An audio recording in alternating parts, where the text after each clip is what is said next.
시청자 여러분 안녕하십니까? 헬로티비 뉴스 서울입니다.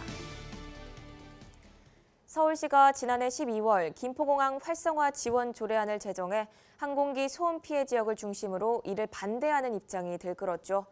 해당 조례안이 개정됐습니다. 논란의 여지가 있었던 국제선 신규 노선 개설에 대한 지원은 삭제됐는데요. 서울시 의원들은 전국의 항공기 소음 피해 지역 의원들과 연대하겠다며 이제부터 시작이라고 말합니다. 심다혜 기자입니다. 김포공항 활성화 지원 조례안과 김포공항 활성화 지원 조례 일부 개정 조례안입니다. 서울시의회 교통위원회는 조례 제정 4개월 만에 개정 조례안을 냈습니다. 개정안은 지난달 30일 열린 시의회 본회의를 통과했습니다. 기존의 공항 활성화 사업 정의에 포함됐던 항공여객 증대 문구가 빠졌습니다. 서울시의 지원 범위에 있던 국제 항공노선 신규 개설 항목도 삭제됐습니다. 사실상 국제선 증편에 대한 시의 재정 지원이 어려워진 겁니다. 항공지원법상 지역경제 활성화를 위해 필요하다고 인정하는 경우에 지자체가 항공사업을 지원할 수 있도록 했는데 그 근거가 부족하기 때문입니다. 네, 일단은 현실적으로 소음 피해를 주장하는 사람들은 한 100만 명 정도가 있고요. 이득을 보는 거에 대해서는 아직 구체적으로 데이터화된 거는 없죠. 예, 저희는 지금 갖고 있습니다. 개정안은 또 서울시장이 김포공항 활성화를 위해 필요하다고 인정하는 사업이라도 시의회의 동의를 받도록 규정했습니다. 시장 단독으로 재정 지원 사업을 결정할 수 없도록 한 겁니다. 국제선 증편 논란은 일단락됐지만 아직 넘어야 할 산도 많습니다. 이번 개정안에는 최초 의원 발의 개정안에 있던 공항 소음 피해 지역 주민에 대한 보상 논의가 빠졌습니다. 기존의 소음 대책 지역 지원 법률과 중복돼 과잉 지원될 소지가 있기 때문입니다. 서울시 의원들은 경기도와 인천시 광역의원들과 국제선 증편 반대 성명서를 낸 데 이어 지역사회 전반에 걸쳐 연대해 종합적인 대책 마련을 촉구하겠다고 밝혔습니다. 궁극적으로는 김포공항의 전체 국제선 노선이 인천공항 이전으로 이어질 것을 기대합니다. 네, 앞으로 이제 경기, 서울, 인천, 우리 광역위원들뿐만 아니라 구의원들 그리고 구청장들, 국회의원들이 함께 모여서 싸워 나가기로 했습니다. 앞으로 투쟁 동력이 생겼다고 보는데요. 국제선 신설 의도를 무산시킬 뿐 아니라 앞으로 국제선 이전의 동력도 생긴 것이라고 저는 이제 그 의미를 보고 있습니다. 서울시가 김포공항의 국제선 유지 기능에 동의하고 인천공항으로의 이전 계획에 대해 말을 아끼는 상황에서 항공기 소음 피해 지역 사회의 움직임은 더 활발해질 전망입니다. 헬로티비 뉴스 심다혜입니다. 서울시 버스 노동조합은 9일 진행된 조합원 파업 찬반 투표 결과 파업이 가결됐다고 밝혔습니다. 파업 찬성률은 89.3%로 전체 조합원 17,000여 명 중 16,000여 명이 투표했습니다. 서울버스노조는 14일까지 지방노동위원회 조정이 되지 않으면 15일부터 총파업에 들어갈 예정입니다. 서울버스노조는 파업 동참 시 15일 첫 차부터 시내버스 7,000여 대가 파업에 들어간다고 밝혔습니다. 은평 연서시장과 대림시장이 전통시장 활성화 지원사업 공모에 선정됐습니다. 연서시장은 특성화 분야 첫걸음 시장 사업에 대림시장은 화재 안전관리 분야 노후전선 정비 사업에 선정됐습니다. 노후전선 정비 사업은 화재 예방을 위해 시장 내 점포의 전선을 정비하는 겁니다. 연서시장이 선정된 첫걸음 시장 사업은 특성화 시장의 기반 조성을 지원하는 사업으로 총 3억 원의 사업비가 투입됩니다. 은평구는 이번 특성화 시장 사업으로 연서시장과 대림시장을 전통시장 성공 모델로 만들겠다고 밝혔습니다. 은평구가 세대 결합형 일자리 사업에 참여할 기업을 선정한 데 이어 함께 일할 어르신과 청년을 모집합니다. 세대 결합형 일자리 사업에 선정된 업체는 출판과 콘텐츠 제작, 카페 운영 등 9곳입니다. 모집 인원은 어르신 10명, 청년 20명 등 총 30명이며 접수 기간은 오는 15일까지입니다. 세대 결합형 일자리 사업에 대한 자세한 내용은 은평구청 일자리 경제과로 문의하면 됩니다. 목동 중심 지역의 지구 단위 계획이 변경됐습니다. 서울시는 제4차 도시건축 공동위원회를 열어 목동 중심지구 내 목동 924번지에 대한 지구 단위 계획 변경안을 수정 가결했다고 밝혔습니다. 해당 지구는 2017년 목동 중심지구 지구 단위 계획 재정비 시 정보산업 고도화 기능 축소로 생기는 빈 곳을 활용하고 상업 업무 중심의 기능을 보완하기 위해 지정 용도를 해제했습니다. 이에 따라 전신 전화국과 통신용 시설로 되어 있는 기존 지정 용도를 유지하는 비율에 따라 6%에서 16%를 공공기여해야 합니다. 제271회 양천구의회 임시회가 10일 개회했습니다. 임시회는 17일까지 8일간의 일정으로 진행됩니다. 이번 임시회에서는 공중화장실 등 불법 촬영 예방에 관한 조례안 등 의원 발의 안건 4건을 포함해 총 20건의 안건을 처리할 예정입니다. 13일과 14일에는 이틀에 걸쳐 상임위원회별 현장 시찰을 진행하는데요. 13일에는 상임위원회 전체가 신월 빗물저류시설 공사 현장과 통합관제센터를 방문해 현장 관계자로부터 운영 상황을 보고받고 14일에는 상임위별로 연희체육공원과 신정삼동 2-2구역 재개발 공사 현장 등을 둘러봅니다. 15일에는 상임위원회별 조례안 등 안건 심사를 진행하고 17일 구정질문과 상정된 안건을 처리하는 2차 본회의를 끝으로 의사 일정이 마무리됩니다.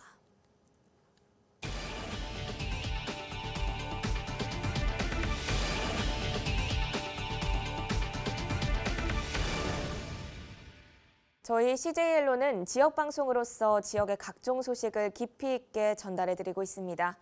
지역방송이 지역 곳곳을 발로 뛰며 매일 다양한 소식을 전하고 있는데요. 한국 케이블 TV 방송협회에서 10일 지역 채널 우수 프로그램을 선정해 수상했습니다. 어떤 내용들이 있는지 김초롱 기자가 살펴봤습니다. 10일 한국 케이블 TV 방송협회 주최로 제41회 지역 채널 우수 프로그램 시상식이 열렸습니다. 전국에서 총 137편의 작품이 출품됐고 그중 총 7편이 선정됐습니다.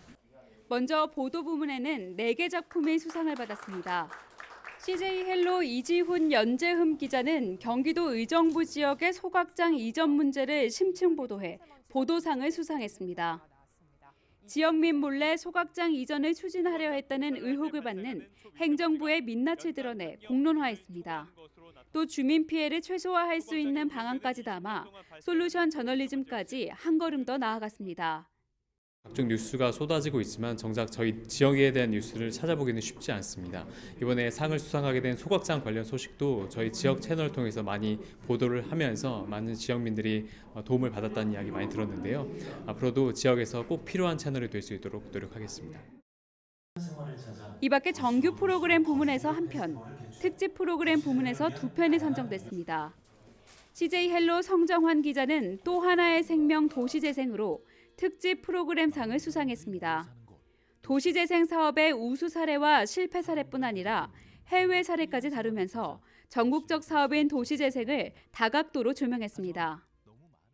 네, 지역 채널이 다른 방송보다 좋은 점이라고 한다면 문턱이 낮다 이런 점이 있을 수 있겠습니다. 많은 시청자분들이 어려운 부분, 알리고 싶은 내용 있으시면 언제든지 케이블 TV 함께 얘기해 주시면 좋겠습니다. 지역 내 감춰진 문제를 끄집어내 지역민의 알 권리를 지키고 지역에 나아갈 방향까지 제시하는 지역방송. 지역사회의 발전을 위한 조력자로서 그 역할을 톡톡히 해내고 있습니다. 헬로TV 뉴스 김초롱입니다.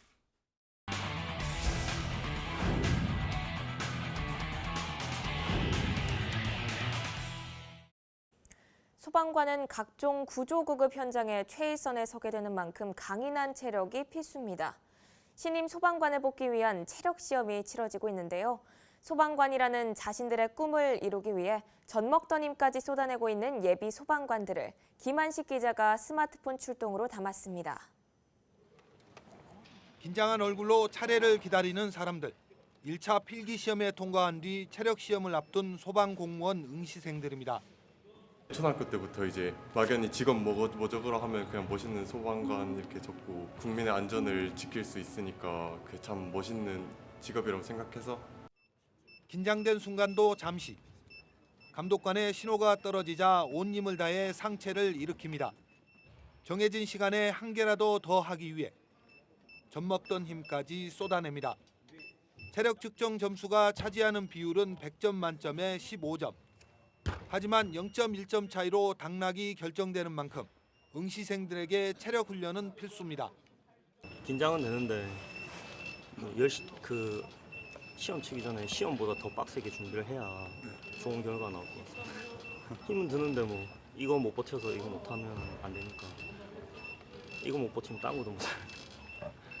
지난 8일부터 전국적으로 시작된 소방공무원 체력 시험은 10일까지 3일 동안 진행됩니다. 올해 5천여 명을 선발하는 소방공무원 시험에 모두 4만 5천 명이 넘는 응시생들이 도전장을 던졌습니다.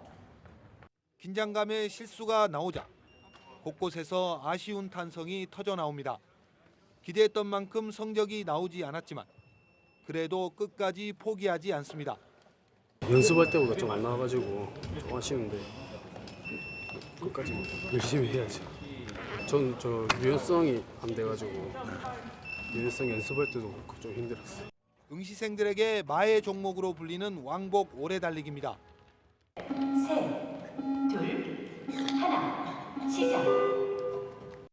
20m 구간을 점차 속도를 올려 78차례를 달려야 10점 만점을 받을 수 있는데 강인한 체력이 요구되는 종목입니다.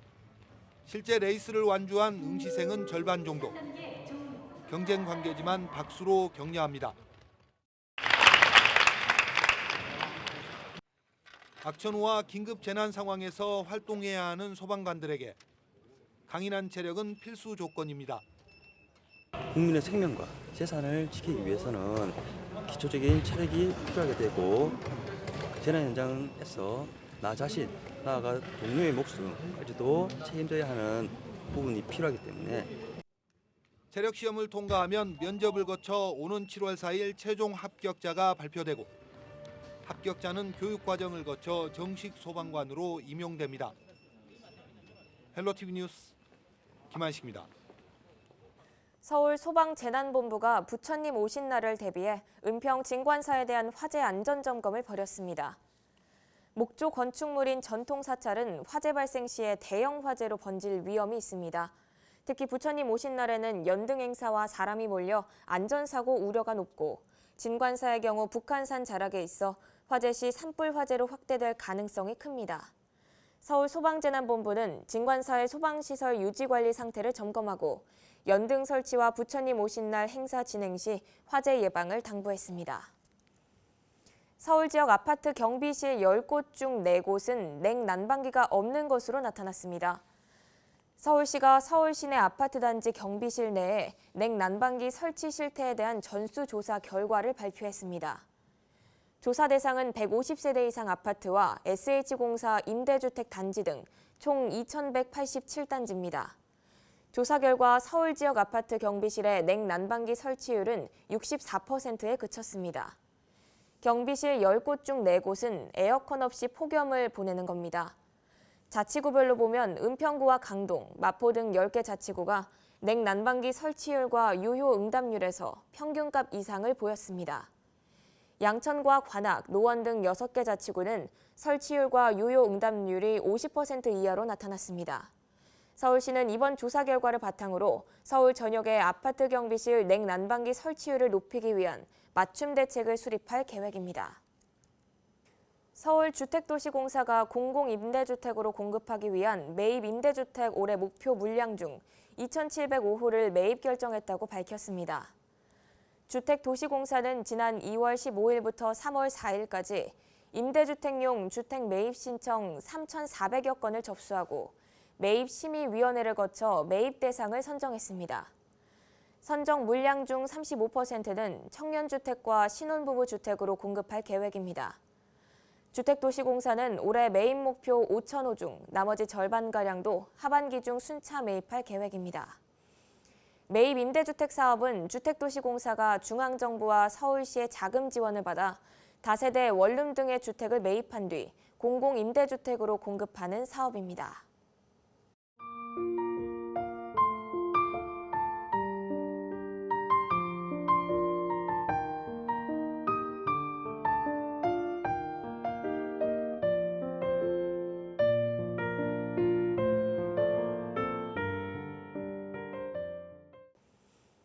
이상으로 뉴스를 마칩니다. 저희는 언제나 지역 주민 여러분 곁에 있겠습니다. 함께해 주신 여러분 고맙습니다.